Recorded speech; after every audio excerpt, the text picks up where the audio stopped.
నిన్న ఏదైతే గురుకుల పాఠశాల నుంచి బాలికని తీసుకెళ్లి మాయ మాటలు చెప్పి అత్యాచారాన్ని చేయడానికి ప్రయత్నించినటువంటి ఎవరైతే టీడీపీ నేత నారాయణరావు ఉన్నారో ఆ కేసు ఏదైతే ఉందో దాంట్లో భారీ ఎత్తు ట్విస్ట్ అనే చెప్పాలండి. ఎలా అంటే నిన్న నుంచి అంటే నిన్న నైట్ అరెస్ట్ చేయడం జరిగింది. ఆయన్ని మెజిస్ట్రేట్కి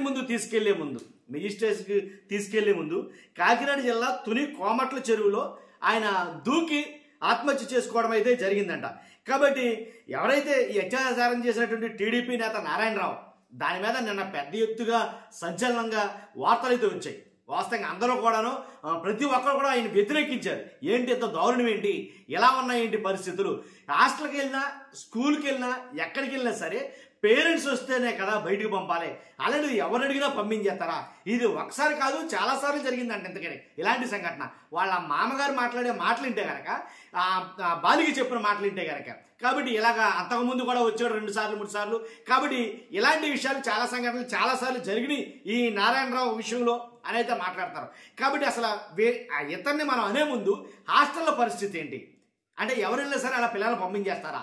కాబట్టి ఈ రకంగా అయితే కనుక చర్యలు చేపట్టాల్సిందిగా 100% అయితే ఉంది. స్కూల్ కావచ్చు, హాస్టల్ కావచ్చు, పంపించడం అంటే ఎవరు పడితే వాళ్ళు కూడా పిల్లల్ని పంపించడం అనేది చాలా తప్పు నన్ను అడిగితే కనుక. అది అసలు నేరం నన్ను అడిగితే.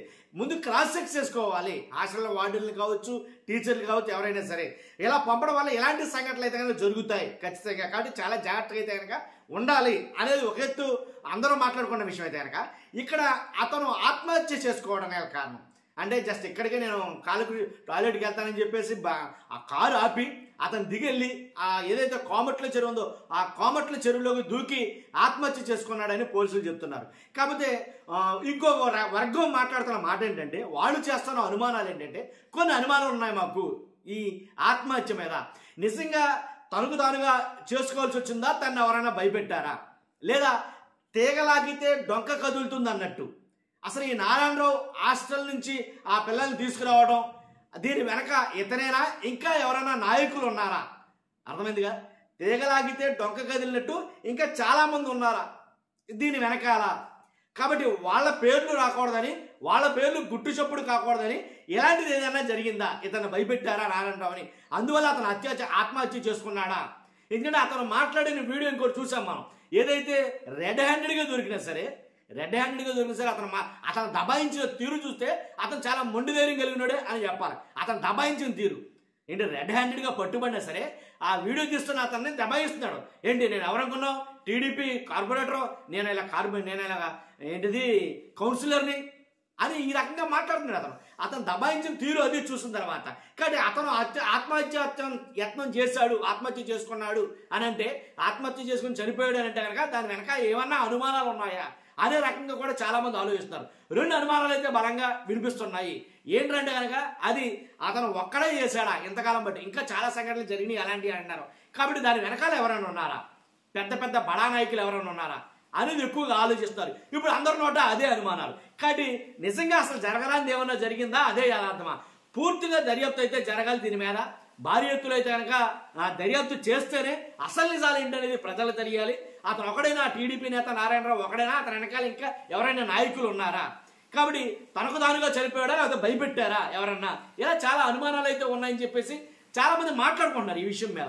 కాబట్టి నిజంగా ఇలాంటి సంఘటనలు రాష్ట్రంలో మరలా పునరావృతం కాకుండా ఉండాలంటే హాస్టళ్ల దగ్గర ఎవరైతే లోకేష్ గారు చెప్పినట్టు ఏదైతే ట్వీట్ చేశారో ఆయన, హాస్టల్ దగ్గర కట్టుదిట్టమైన భద్రతా చర్యలు అయితే ఉండాలి. అలాగే నేను పోలీస్ ఫోర్స్ని పెట్టమని నేను అంటున్నా. కానీ ఏదైతే హాస్టల్ వార్డెన్లు ఉంటారో, హాస్టల్ సిబ్బంది ఉంటారో, వాళ్ళు ఒక అమ్మాయిని బయటికి తీసుకెళ్తున్నారంటే కనుక ఎవరు తీసుకెళ్తున్నారు, ఎందుకు తీసుకెళ్తున్నారు, ఎవరు అసలు ఆ వచ్చిన వాళ్ళు తనకు ఏమవుతారు, అది వాళ్ళు చెప్పే ఆ సంబంధం. ఈ అమ్మాయి విషయంలో కూడా అదే జరిగింది. ఏంటంటే వచ్చినప్పుడల్లా మా తాత అని చెప్పేదట. ఎక్కడ తీసుకెళ్తాను అబ్బాయి అంటే, నేను ఇంజక్షన్ చేయిందా తీసుకెళ్తాను, లేదా హాస్పిటల్ తీసుకెళ్తాను, లేదా ఎక్కడ తీసుకెళ్తాను అనేవాడట.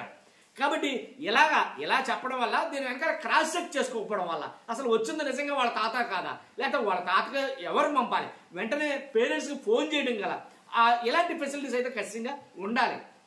గురుకుల హాస్టల్లోనే కాదు, పాఠశాలలోనే కాదు, ఏవైనా సరే హాస్టల్లో ఉన్న విద్యార్థినుల్లో ఉన్న ఏ హాస్టల్ అయినా, స్కూల్ అయినా, కాలేజీ అయినా, ఏదైనా సరే లేకపోతే కనుక ఎలాంటి సంఘటనలు జరుగుతాయి. కాబట్టి ముందు జాగ్రత్త చర్యలుగా తీసుకోవాల్సింది అయితే కనుక హాస్టల్ దగ్గర కట్టుదిట్టమైనటువంటి చర్యలు అయితే ఉండాలి. ఇదని జరిగింది. చూస్తున్న మీరు అందరూ ఫస్ట్ అయితే లైక్ చేయండి, కొత్తగా మన ఛానల్స్ పక్కాగా సబ్స్క్రైబ్ చేయండి. Thank you very much.